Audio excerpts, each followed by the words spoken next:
In an unknown year on July 17th in Connecticut, Sean Brennan was born. No, not that Sean Brennan, this Sean Brennan.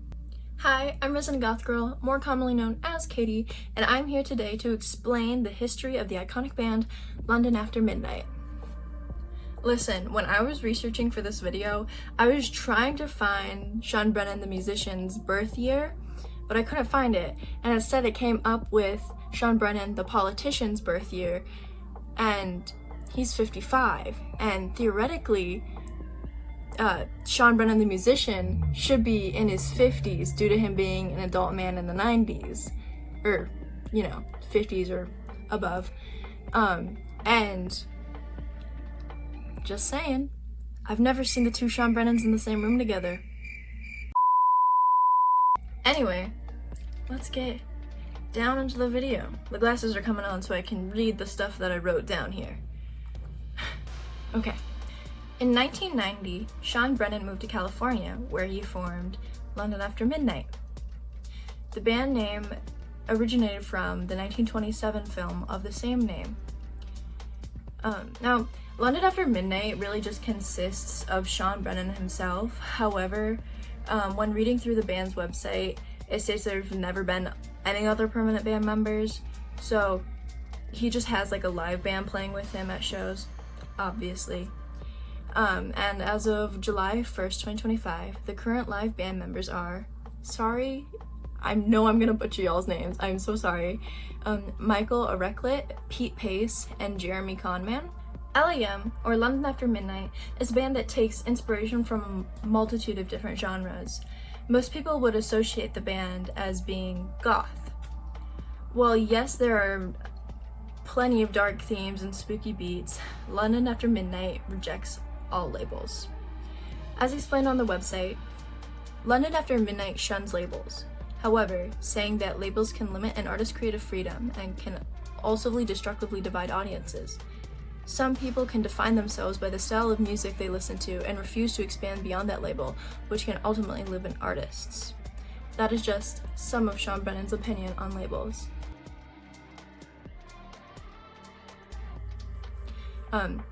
London After Midnight defines the band as being politically and socially aware of the world while having those dark elements and haunting lyrics, as previously mentioned, to put it loosely. Now, let's get into London After Midnight's incredibly iconic music. In 1990, London After Midnight started off with a self-titled demo becoming very popular. The songs on the demo were October, which was later replaced by Revenge, and 4 bonus track versions of the songs Inamorata and Spider and the Fly. Playing at clubs like Helter Skelter with their elaborate stage settings helped them project the demo. After the success of the demo, London After Midnight released their first full-length album, Selected Scenes from the End of the World, which I have to say, that is the dopest album title I've ever heard. Like, that is so cool to me. Anyways, the album has their most beloved / popular track, Sacrifice, which that was obviously one of their first songs I listened to getting into them. The California-based band played out on the Sunset Strip in places like Whiskey A Go Go, which have hosted some of my favorite bands like The Doors, which I know that might shock some of you, but I love The Doors so much, and then other bands like Motley Crue. And with them playing out on the Sunset Strip, it turned the dying hair band scene into an alternative dark rock scene. After branching out and playing in places like Mexico City, the band began to gain a strong South American fan base, especially after various labels began to press their first full-length album into CD format. This is how they gained their European audience as well. This led to success in headlining major festivals and touring all over the world. Their second full-length album, Psycho Magnet, was released in 1996, which became even more popular than their last album. Songs like The Bondage Song and Kiss are some of their most popular bops. Kiss is often mistaken as a romanticization of SA, which in reality is not the case at all. It's a commentary on toxic relationships and abuse. 1998 brings us to the year that they released Oddities. This album is a series of live versions of their songs and also a few new songs like the Christmas song. The band spent the following years touring to large audiences and playing with major bands like Him, which I also adore. The release of Violent Acts of Beauty in 2007 brought the world Love You to Death and Feeling Fascist. Much of London After Midnight's music is celebrated in Germany, and this album is no exception. Also, I just like to add, I just wrote this down, so I'm gonna be reading it off because I just want to make sure my words are fluent. So I'd like to add that I find it infuriating and also somewhat hilarious when people are shocked that musicians like Brennan make music all about politics. And it's 100% okay if you're listening to music to escape the reality of the world. I totally get it. I do that too. Sometimes we just need a little mental break from all the shit that's going on. As long as there are politics in the world, art will forever reflect or go against those politics. So just remember to approach things, or in this case music, with an open mind, and feel free to educate yourself on that topic. It is important to be aware of what you're consuming, because there are douchebags out there that are Nazis. So, back in my day, being a Nazi was not okay. In 2019, Brennan started his own label, Dark Bride Records. This is where he released selected scenes from The End of the World, 9119, and this album was just a remix of previous songs, filling in missing tracks, or not missing tracks, but missing pieces and all that good stuff.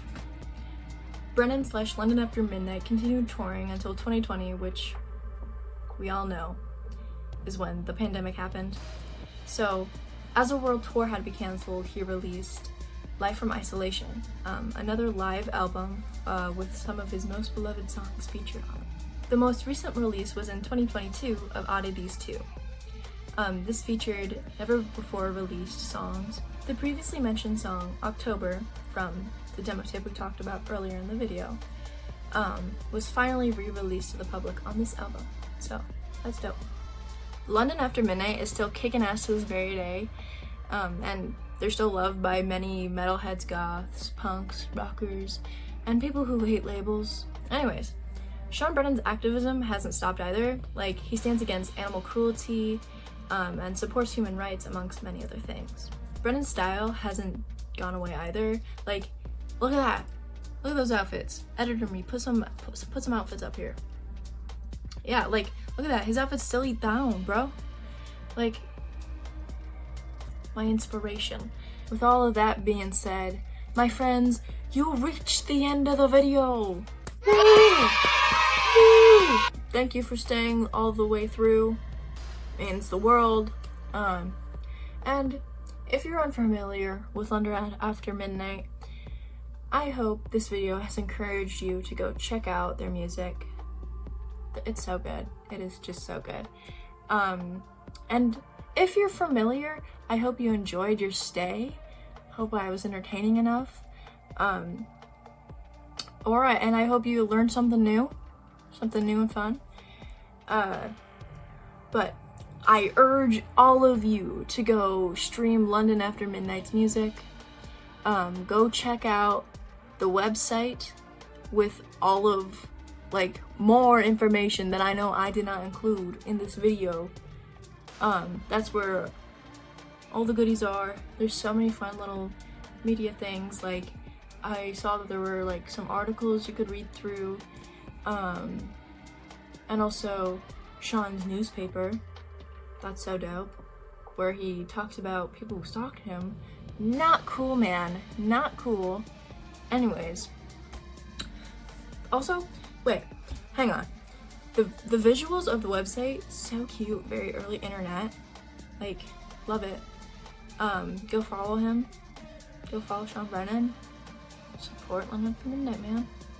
The website will be linked in the description of this video, so yeah.